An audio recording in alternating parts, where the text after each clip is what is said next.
Have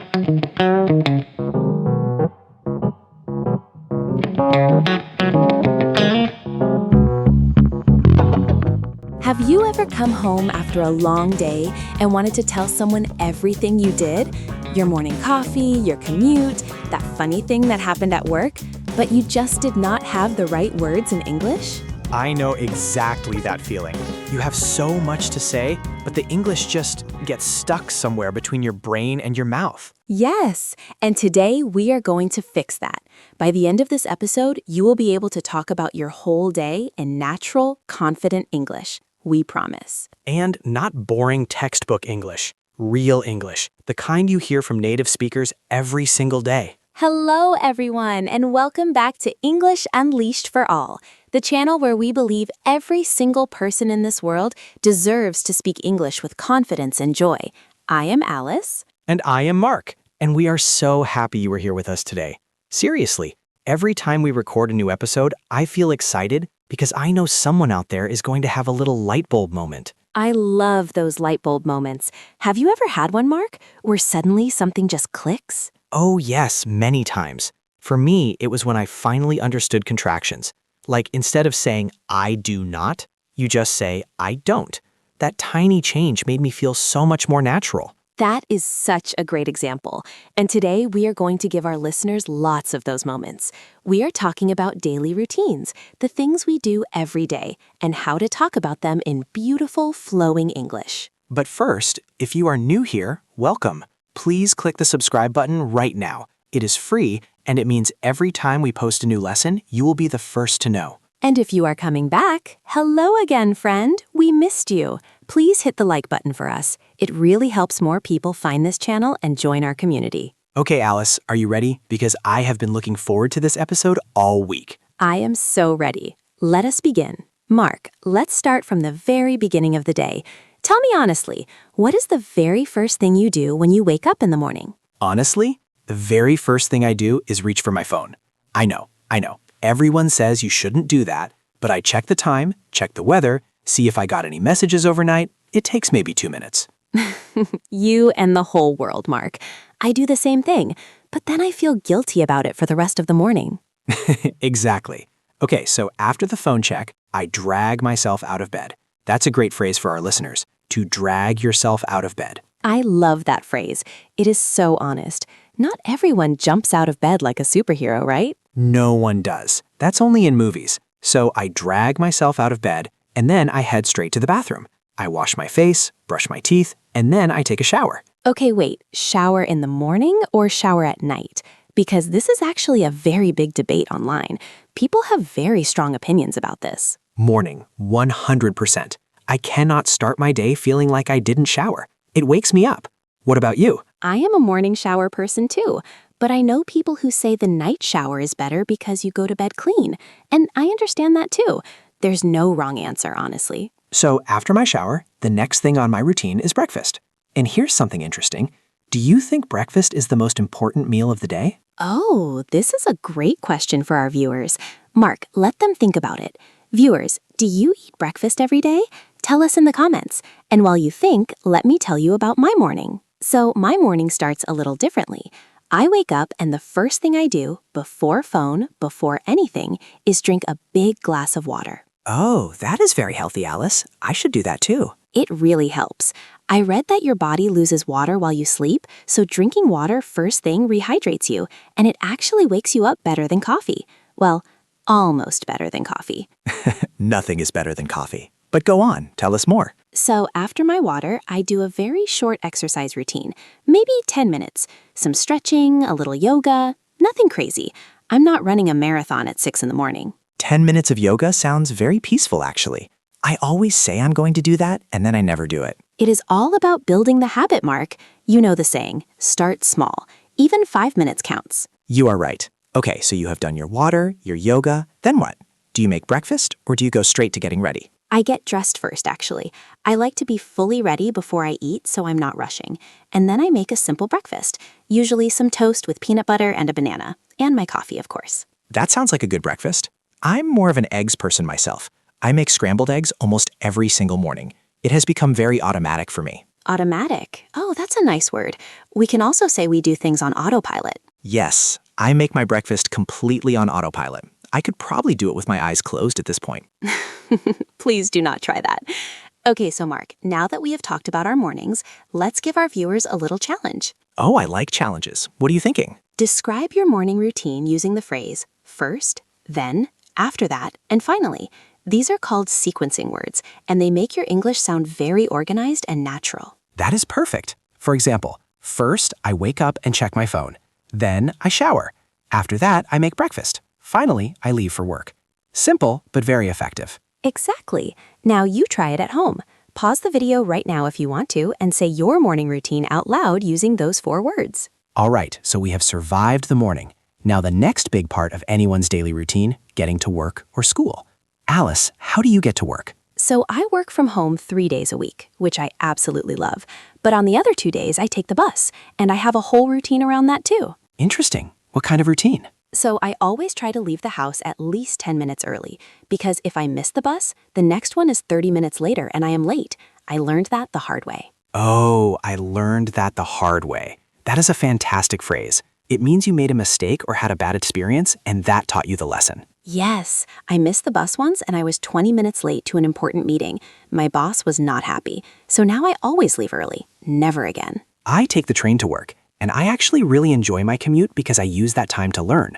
I listen to podcasts, English podcasts, of course. Oh, that is such a good idea. Using commute time to learn is one of the best things you can do. And our listeners are doing exactly that right now. They are learning English while they commute. That's right. If you are listening to us on the bus or train right now, you are already doing something amazing for yourself. Give yourself a pat on the back. I love that. Okay, so Mark, one thing I notice is that a lot of our viewers live in different countries where getting to school or work looks very different. Like in some places, people ride motorbikes, or they walk, or they cycle. That is so true, and the vocabulary for travel is really useful.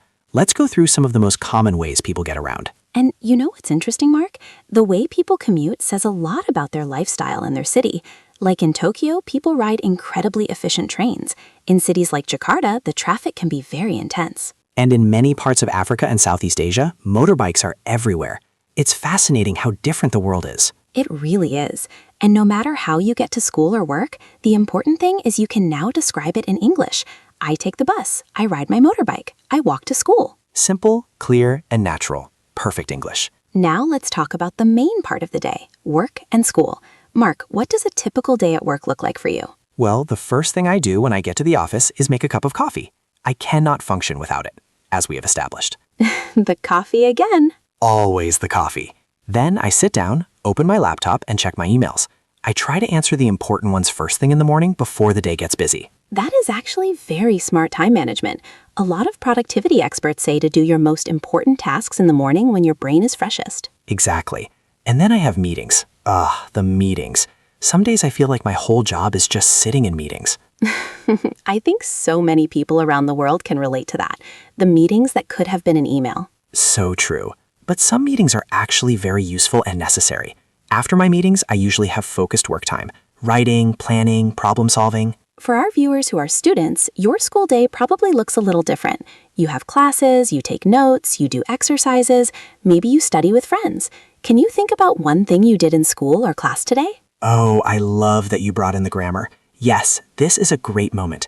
A lot of English learners know the simple past. I attended class. But we can also use the present perfect. I have attended 3 classes today. And the present perfect is very useful when we want to connect what we did today to the present moment, like it happened today and it still feels recent and relevant. Exactly. I have finished my work for today. She has passed her English exam. They have started a new project. These all use the present perfect. And we are going to practice this all throughout today's episode, so by the end, you will be using it without even thinking about it. Like a native speaker. Like a confident, natural English speaker, which is exactly what you are becoming right now. Alice, let us talk about one of my favorite parts of the day. Lunchtime. Of course it's your favorite. Mark loves food almost as much as he loves coffee. I can't help it. Food is one of life's great joys. So what did you have for lunch today, Alice? Today I had a salad with grilled chicken and some lemon dressing. It was really good, actually. Simple but filling. That sounds healthy. I had a sandwich from the little cafe near my office. Cheese and tomato. Very classic. and I sat outside to eat it because the weather was nice. Oh, that sounds lovely. Eating outside on a nice day is one of those simple pleasures that makes your day feel special. Definitely. Now, lunch habits are also very different around the world, and I find that so interesting. In some countries, lunch is the biggest meal of the day. Yes. In Spain, for example, people often take a long lunch break, 1 or 2 hours, and eat a large meal with family. It's called siesta culture. And in Japan, people often have very neat, balanced lunchboxes called bento boxes.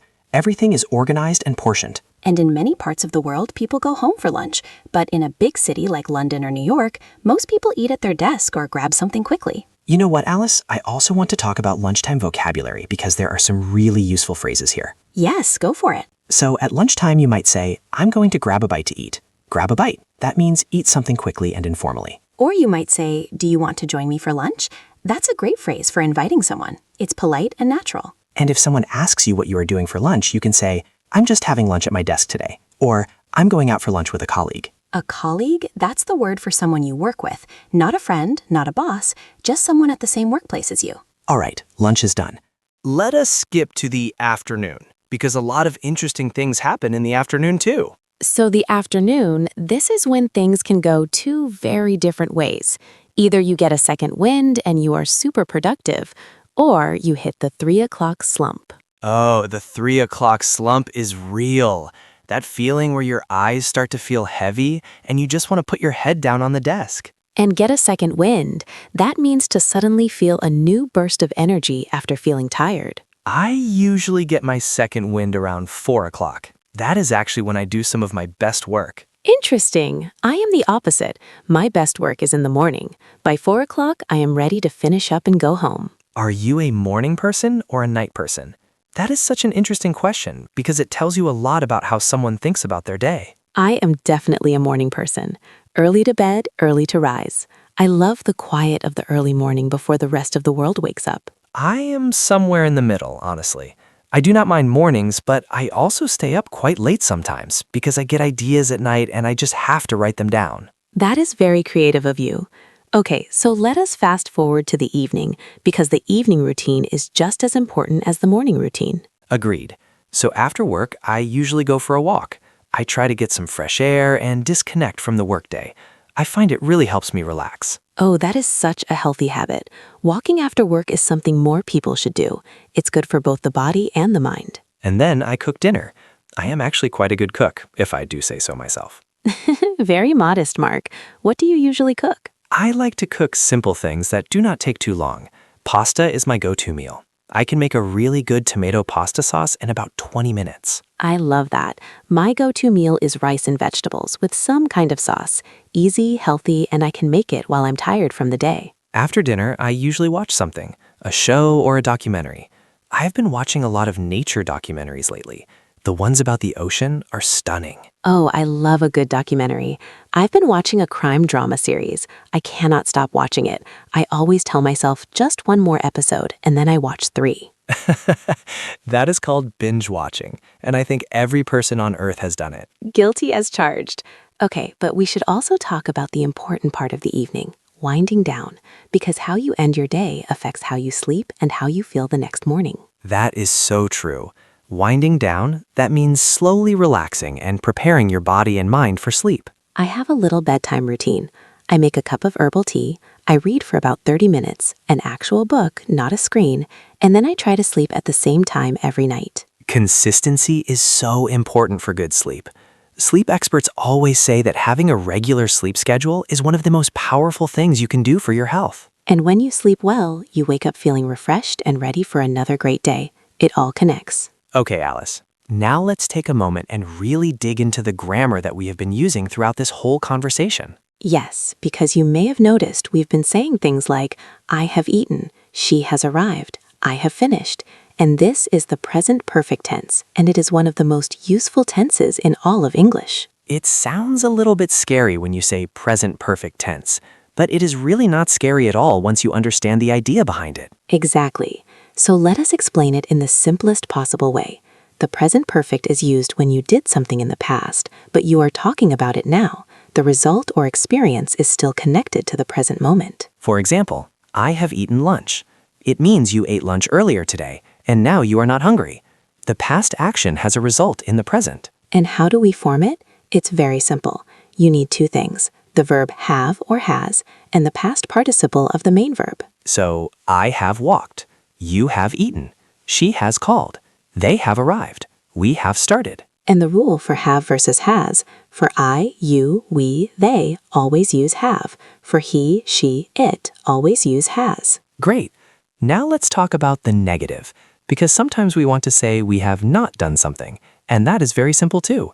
We just add not after have or has. And the question form is also easy. Just put have or has at the beginning of the sentence before the subject. Like, have you eaten? Has she called? Have they started? These are natural, common questions in English. Let us practice together now. I will say a sentence and you, our wonderful viewers, try to change it into the present perfect. Are you ready? Number 1. I eat breakfast every day. Now change it to present perfect for today. I have eaten breakfast today. Did you get it? I have eaten. Past participle of eat is eaten. Number 2. She calls her mother. She has called her mother. Has called. Remember, she, so we use has. Number 3. They finished the project. They have finished the project. Have finished. For they, we use have. Excellent. You are doing so well. One more, and this one is a little tricky. Ooh, tricky. I like tricky. He go to the supermarket. Make it present perfect. He has gone to the supermarket. And gone is the past participle of go. Not goed, gone. That is an irregular verb, and it is very important to remember. Irregular verbs are the ones you just have to memorize, unfortunately. But the good news is that the most common ones you will hear all the time, and you will just start to know them naturally. And using them in real conversations like we are doing today is the absolute best way to learn them, not just from a list on paper. Completely agree. Context is everything in language learning. Alice, I want to do something a little different now, because we have been talking about our own routines and they are very influenced by our own culture and country. Oh yes, this is such an important point because daily routines are not the same everywhere. What is completely normal in one country can be very surprising in another. For example, did you know that in Finland, many people take a sauna as part of their daily or weekly routine? Like a regular thing, not just a special treat. I did know that. Finland has more saunas than cars, I think. It's a huge part of their culture. Families take saunas together, friends take saunas together. It's a way to relax and connect. And in Japan, there is a beautiful concept called ikigai, which roughly means your reason for getting up in the morning. Japanese people think a lot about purpose and why they do what they do each day. That is so beautiful.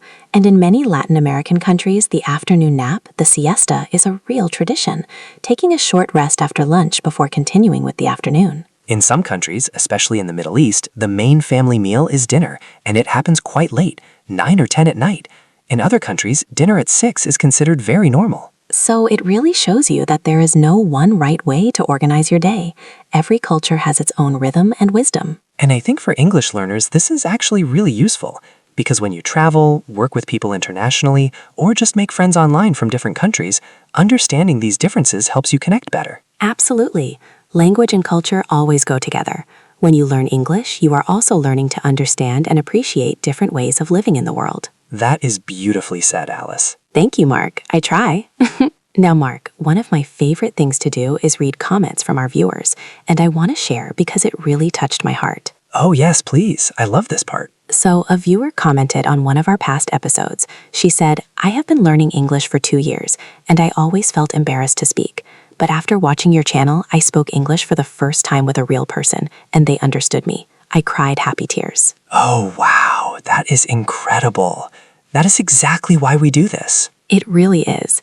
And I want to say to her and to everyone listening, that moment, the first time someone understands your English, it is one of the most powerful feelings, and you all deserve to feel that. You know, language learning is such a personal journey. It is full of moments of doubt, moments of frustration, and then suddenly moments of pure joy and pride. And the fact that you are here, listening, practicing, putting in the effort, that already makes you extraordinary. Not everyone has the courage to learn something new. And we want to be here for every step of that journey, every single one of you. And remember, every expert was once a beginner. Every fluent English speaker once did not know how to say hello. Every journey starts with one small step. So be kind to yourself. Celebrate the small wins and keep going.